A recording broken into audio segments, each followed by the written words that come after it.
up, everybody? It's your girl, Destiny Gilliam, the owner and the founder of the Creative Reading Coach. I have my buddy back there, and it's like perfect timing because today's video is all about mom guilt.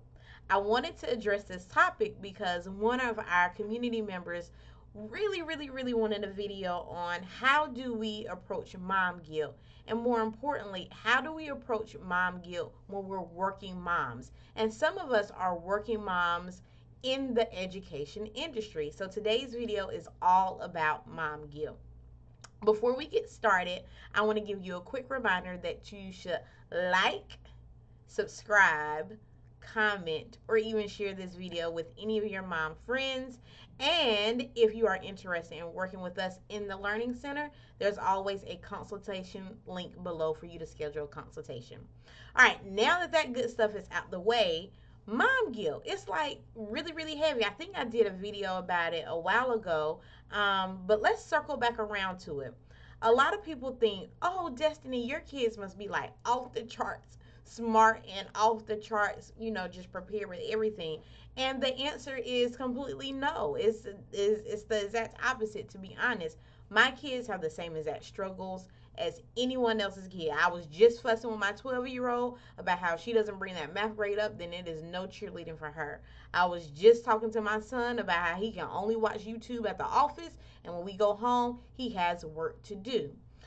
And both of my younger kids, my 1-year-old and my 5-year-old, have speech issues, and they're not immense or a large amount of speech issues, but they have to see a speech pathologist, or we've got them evaluated. Okay.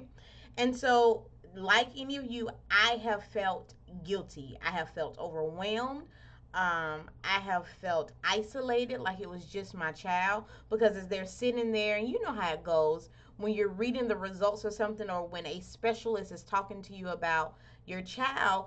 To be quite honest, I felt naked. I felt like everything had just been pulled back from me. And I felt like, oh my gosh, what did I do wrong? And particularly when it came to speech, it's like they should be better. Like, they should know this and they should know that. And the truth of the matter is, they do not. And it's nothing that I did wrong, okay? And it's nothing that you did wrong. So I have some notes here. I'm going to make sure that I address every single thing so that you can get to feeling better, okay? So, first thing first, we have the pressure that we should be doing something.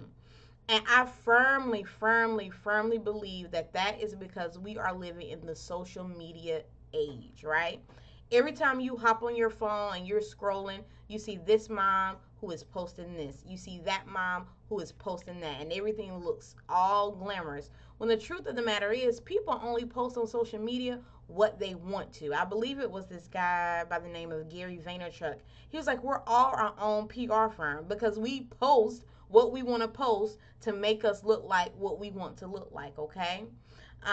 So yeah, I firmly believe that you feeling like I'm not doing enough is rooted in what you see around you, okay? My biggest concern with that is that when you see everyone doing all these things, there's a few things that are happening. Number one, they're doing what their child needs. Number two, if you go and try to do all of those things yourself, then you're going to be pulling and picking from everywhere and not really knowing what it is that you're trying to fix. And so that leads to an even more sense of feeling defeated, because nothing essentially is going to work unless you know why your child has those particular issues, okay? The next thing is, this is a good one. Because you're trying so much, nothing is necessarily going to add up to what you want it to be, right? Think about it. I'm even experiencing this in business. If you are trying to solve every single thing at one time, there's no possible way that you're going to be able to see results and see results that quickly, okay? So you're not going to be able to be like, oh my gosh, this is working, because you have a lot of things that you're trying at one time, okay? I told him not to talk in the video, and here he is. He's talking. I could edit it out, but we are a mom channel, so you know this is real, okay? So how do you get past this? What is it that you should do to get past this? Number one, you have to make up your mind to take action, okay? Now, your action could be different than someone else's action. Your action could be, I'm going to commit that I'm going to do X, Y, and Z every Friday. I'm going to commit that we're going to do sight words on Monday, Tuesday, and Thursday. I'm going to test them on Friday. Or your action could look like, I throw in the towel. And by me throwing in the towel, I know that I'm not equipped with the tools to give them what they need. So I'm going to find someone who can help them with what they need. Okay? Everybody's action point and action item is completely different. The only thing that is the same is making up your mind to take action. Okay? So I'll give a perfect example for me. As I speak about my daughter, she's in seventh grade, and math is it's always tricky for us. Okay, so for me, it's like I could continue to see how things are going to play out this year, but I have enough data to show that math is tricky. So why sit here and see how's it going to be this and how's it? I have to make up my mind that you need some help. Let's get you some help. Okay. The other thing is, I want you to walk in the fact and know that you would never intentionally do anything to harm your child. I was in a therapy session one time with my ex partner. And one thing that that's funny, that lets you know the therapy didn't go good.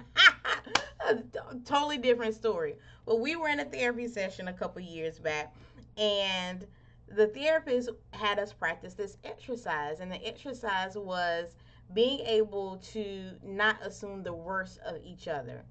I want you to do that same thing for you. You would never intentionally do anything that would put your child in harm's way. So that means when you're having those thoughts of like, oh, I should be doing more, or I should, Mama, you're doing what you know how to do. You're doing what you need to survive, right? So once you're able to do those things and realize that it's something outside of you, give yourself some grace. Like, who wants to see their child fail? Nobody, right? So I want you to shift that mind shift for that. Okay. Da, da, da, da, da. We talked about taking action. Ooh, I like this one. Stand your ground where you are right now and learn to accept that in the moment you have done your best. Ooh, that's good. I'm gonna read that for you one more time. Stand your ground where you are right now and learn to accept that in the moment you have done your best. And sometimes that's all you can do. Your best, that is it. And maybe the next step for you is to say, hey, I'm going to go get some help. Or, hey, I'm going to check with my neighbor to see if they can do X, Y, and Z. Or, hey, I'm going to check with dad to see if he can look over homework. Whatever. But you have done your best, right? Oh, I like this one. This is a good one.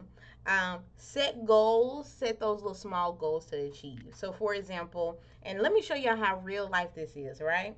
As my son is doing his work, and he's not doing work now, but as he does his work, I'm kind of listening in to his teacher to see how they're teaching, right? Or what they're teaching, and then where he struggles.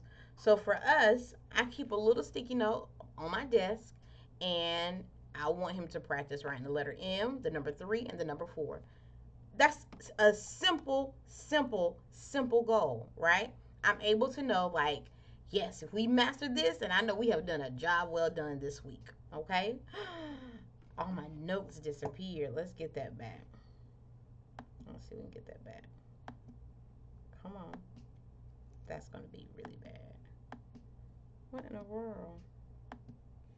Hold on. There we go. So it's just that simple where you're able to set small goals for them to achieve.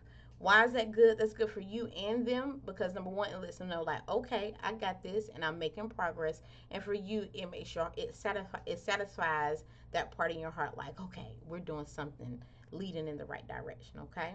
So I hope this video, it was actually pretty raw because I shared some personal stuff, but I hope this video helped you. I hope that you will leave walking away and understanding that more than anything, Mom, people post what they want to post on Instagram and on social media. Don't feel like you have to do too much.